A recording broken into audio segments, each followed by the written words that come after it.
Belum lama ini kita mendengar Presiden China Xi Jinping menyatakan bahwasanya tidak ada kekuatan dunia yang bisa menggoncang China. Tidak ada yang menyangkal pernyataan Xi Jinping. Sangat beralasan dia menyatakan ini karena apa? Saat ini China menjadi raksasa, kekuatan militernya, ekonominya. Tapi tiba-tiba keadaan itu semua terbalik. China digoncang oleh virus corona. Puluhan ribu orang terpapar, lebih dari 300 meregang nyawa. Belum virus corona ini tertangani, virus lain bangkit menyerang Cina. Virus H5N1, virus flu burung yang dulu pernah menggoncang dunia, ini bangkit kembali di wilayah Cina. Semuanya khawatir, semuanya takut. Teknologi yang mereka banggakan, kemajuan-kemajuan yang mereka sombongkan, itu sudah tidak ada nilainya sama sekali.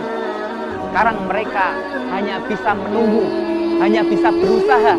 Tetapi sampai sekarang yang kita saksikan belum membuahkan hasil. Sebagai kaum muslimin, kita meyakini wabah ini jelas ini adalah takdir Allah Ta'ala.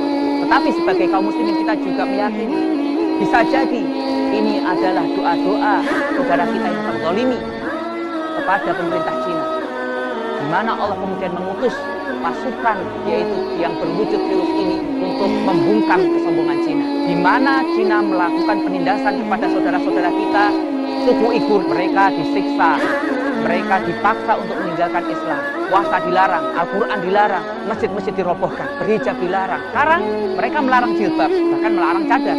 Sekarang mereka harus bercadar. Suku Uighur di Turkistan Timur, mereka dipenjara. Lebih dari 1 juta kaum muslimin berada di kamp konsentrasi. Dan sekarang pemerintah Cina dipaksa untuk mengisolasi 40 juta warganya. Mereka dikarantina, tidak boleh keluar agar penyebaran virus ini tidak semakin luas. Kemudian kondisi warga yang dikarantina dalam keadaan chaos, terjadi kekisruhan yang luar biasa. Warga dalam keadaan cemas, memikirkan nasibnya bagaimana. Rumah sakit dipenuhi dengan korban. Bahkan dokternya sendiri terjangkit oleh virus ini. Tidak hanya berhenti di situ.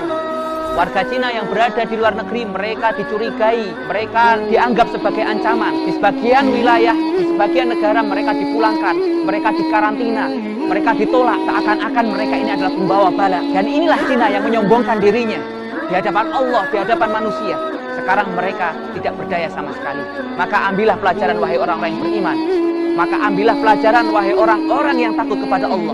Maka ambillah pelajaran wahai kaum muslimin, takutlah kepada Allah, karena sesungguhnya semua ini adalah dalam kuasa Allah.